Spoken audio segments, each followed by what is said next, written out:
Bonjour à toutes, bonjour à tous, bienvenue sur Solaris, la petite chaîne dédiée au monde de l'astronomie, du cosmos et de l'ailleurs. Aujourd'hui, une nouvelle capture avec le Vespera Pro muni de son filtre double bande. La constellation du Petit Renard est très connue car s'y trouve la fameuse nébuleuse planétaire M27, la nébuleuse de l'Alter. Cette constellation contient en son sein une autre nébuleuse moins connue, mais qui mérite d'être photographiée. Il s'agit de NGC 6820, dénommée tout simplement la nébuleuse du Petit Renard. La voici photographiée par un télescope professionnel muni de filtres spécifiques produisant la fameuse palette de couleurs Hubble. Deux éléments importants sont à voir dans cette nébuleuse. D'une part, un grand pilier majoritaire dirigé vers le centre de la nébuleuse, et d'autre part, un très jeune amas ouvert, NGC 6823, se situant exactement au centre de la nébuleuse.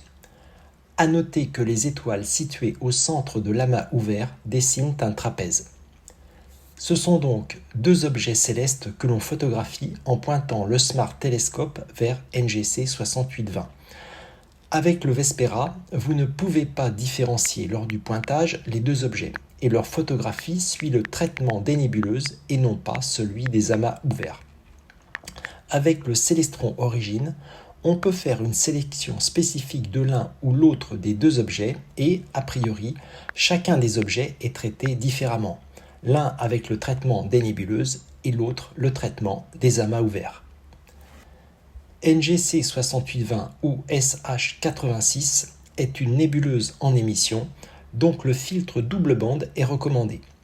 Elle a été découverte en 1864 par l'astronome allemand Albert Marthe. C'est environ un siècle plus tôt que l'astronome allemand William Herschel a identifié l'amas ouvert NGC 6823. Il s'agit d'un très jeune amas ouvert qui renferme environ 250 étoiles. Ces étoiles situées au centre de l'amas dessinent un trapèze. Après un temps de pause de 2 h 15 minutes et 40 secondes, soit l'empilement de 814 photographies de 10 secondes, voici la photographie finale au format carré du capteur. Avec des filtres conventionnels, la couleur de la nébuleuse est pourpre.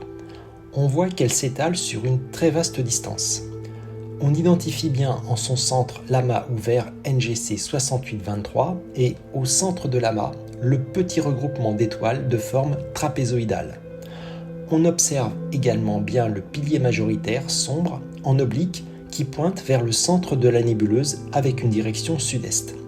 Sur la photographie de droite avec la palette Hubble, le pilier présente une inclinaison verticale. Voilà pour NGC 6820 et NGC 6823. Cette vidéo est maintenant terminée. Merci de l'avoir regardée. Abonnez-vous à ma chaîne pour être informé des prochaines vidéos. Laissez-moi un pouce vers le haut, cela me fera plaisir. À bientôt sur Solaris.